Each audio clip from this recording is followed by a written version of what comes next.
Wow, stories.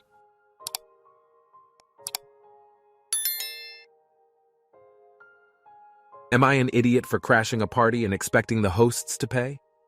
My family and I, 30 female, moved into our apartment about a year ago, and I became friends with our neighbor Glenda, F42. Glenda has a daughter Sandra, 19 female, and a granddaughter who doesn't live with her. I've met them both, but have never had much interaction with them as they visit while I'm at work. A week ago, Glenda texted me a picture of an invitation to her granddaughter's first birthday, with instructions to RSVP to Sandra. I replied saying my son, 6, would be beyond excited to attend, and asked if I could RSVP with her or Sandra as I didn't know her number. Her only reply was, "Can't wait to see you there," and I assumed she would take care of the RSVP. The day of the party, my son excitedly helped me fill a birthday basket for the baby, and when we arrived at Chuck E. Cheese for the party, Glenda was immediately excited to see us. Sandra, on the other hand, seemed less than thrilled we were there. She didn't even greet us. Every time we were around her, she'd roll her eyes and whisper to other guests who would immediately give us dirty looks, and we were ignored by almost everyone. When I asked Glenda how to get an arcade card for my son, she told me Sandra had them. When Sandra told me she ran out, I went to purchase one on my own, but Glenda told me not to, that her daughter would get more. My son was so sweet and patient, but was kind of sad watching all the kids play when he was unable to. Sadly, Glenda had to go to work. She left, and it got worse. We were moved to the end of the table by ourselves. Our food was thrown out whenever we stepped away, and we were not informed about present time, so my son missed watching the baby open his gift. Then when the goodie bags were handed out, my son was skipped over, then was told, "Sorry, there is no more," when I watched as the extras were handed out to the adults. Thankfully, a kind teen gave him hers. Finally, my son was given a play card for the last 30 minutes of a 2-hour party. Despite all of this, my amazing son attempted to approach Sandra at the end of the party to thank her, and I watched as she literally ran away and tried to avoid him. My mommy heart broke, and I didn't know if I wanted to cry or scream. My husband said it was obvious Glenda invited us without Sandra's permission, and that we should have just left because we obviously weren't wanted. But we bought a gift, and I couldn't drag my son away from a party he'd received an invitation to.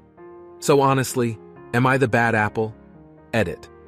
I would not have stayed if my son was visibly upset, or if he had asked me to leave. My son was treated well by the younger ages 3, 9, kids who interacted with him for the most part. Though the other instances bothered him, he wanted to stay, and it's not like I made him sit at the table when he didn't have a card. He played with the interactive screens and jungle gym. Edit 2. To clarify, the invitation said RSVP with Sandra and did not include a phone number or email, hence why I told Glenda I did not know Sandra's number. I had also received a second revised invitation with a change in location. Edit 3. It was not immediately clear the reason for the mistreatment was that we had not been invited. I had initially thought I had done something else wrong. We are also of a different race and religion than everyone else that was there, so I thought maybe other guests were uncomfortable. So for those of you asking, no, it wasn't obvious until later. Everyone sucks here. You were told to RSVP to Sandra and didn't. You let your son sit there and didn't get him a game card when it was clear none were coming his way, and you stayed when you clearly weren't welcome. Glenda seems to have had no business inviting you, and her daughter was rude. You're an idiot. Not for going, but for staying when it was clear you hadn't actually been invited because your son was having fun. That's rude. Glenda told you not to buy a play card because her daughter had them right there. That was her screwing with her daughter, trying to force her to accept this. You should have at least moved somewhere else in the restaurant. Would I be an idiot if I chose to go to my dream university knowing it will likely affect my younger sibling in the future? I recently got into my dream university. I don't want to take names, but it's in the top 5 in the world and something I worked incredibly hard towards. However, it is supremely expensive and unaffordable for my parents. They're willing to take student loans to pay for it, but that would require mortgaging and using the house as collateral. My younger sibling will be applying for college in 2 years, and with their grades and profile, it is very unlikely they will get into a top school that offers financial aid. My parents have made it clear to me that they will not be able to put up the house as collateral to fund my siblings' education and student loans, then look to be out of the question. My younger siblings desperately want to leave the country and will be incredibly unhappy if they won't be able to go abroad and have to study here. I both have an offer from a top national university. Still, it really doesn't compare to my dream university, and I am likely to get admission into a top college globally with financial aid that would make it very affordable and allow my parents to take out student loans for my sibling when his time comes. However, I truly don't want to go anywhere besides my dream university, despite knowing that it will put stress and pressure on the family and significantly impact my sibling in a couple of years. Would I be an idiot if I chose to go to my dream university? Edit. To add info, I did not ask my parents to put the house as collateral. If I could secure a loan without that, I would take that option in a heartbeat. They offered to do this of their own volition. Edit. While I understand and agree with a lot of points in the comment section, I want to make one thing clear. There is a very, very West-dominant viewpoint here. People in other countries don't have access to sufficient education loans with collateral. We don't have the ability to take out loans on our own or to find jobs that'll pay enough. This is often our only option to ever leave the country, and we simply do not get loans without collateral. Also, my sister will not be left without options. She can be sent to any university in our country, and she won't be applying to the UK, so she's got the same deal as me for the USA. Get into a college that gives financial aid, and you can go. Parents will fund everything else. You're an idiot if you accepted the money knowing the implications for your sister. Info. Have you considered taking out loans for the school on your own? There's no reason your parents need to support your college dreams. You can do that on your own without affecting both your parents and sister. Your parents are definitely TA. You're an idiot. You and your family are in no financial position to afford this, and it could ruin your family's situation more if anything goes wrong or changes. You also set your sibling up for failure. That's incredibly selfish of you when you have other schools to choose from. Am I an idiot for not giving up anything for someone who wasn't willing to give up anything for me? My 24 male parents passed away when I was very young.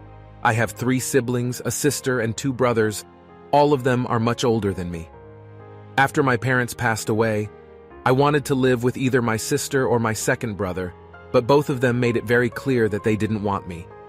I didn't want to go with my oldest brother because he is our half-brother, and I wasn't close to him and he lived in another city, away from all my friends and the rest of our family, but he was the only one who wanted me, so I went with him. Unlike what I thought, my oldest brother is actually awesome, and I had a very good life. I still live with him. My other siblings didn't even bother to call much. This was just a short background that I thought might be relevant. Recently, my second brother lost everything. I don't know or care about what happened. All I know is he is in a very bad condition. My sister left the country a few years ago, so my oldest brother is the only one who can help him. A few days ago, my oldest brother told us my brother and his family, wife and sons 11 and 17, want to move in with us for a while because they have no other option. His wife doesn't have a family. We live in a 5-bedroom house. My brother's room, my room, his daughter's room, his son's room, and our gaming room. So we have the space for them to move in. My brother said he doesn't want to force us to give up our space and wants us to figure out something that works for us. My nephew said he is fine with giving up the gaming room or sharing for a short time, but I said screw them. I'm not sharing or giving up anything for them, and my niece does what I say, so she is on my side. My brother said he is a bit disappointed but won't force us to do anything. However, my second brother and his wife think we are selfish assholes. You're the idiot. Not because of not giving a damn about the brother who clearly didn't give a damn about you. You are an idiot because you are interfering with your HB doing for your other brother exactly what he did for you. Helping out when help is needed. As you said, your HB is an awesome person and the type who helps families when they need it. No idiots here. I struggle to call anyone an AH here. You were 10 and your entire life was turned upside down. I'm sorry, and can't imagine how hard that would be. But the reality is you likely don't know the full circumstances and what all went into that decision, and maybe never will. It sounds like you've had a decent life since then. there's a very real chance that you would not have had that if one of the other siblings took you in.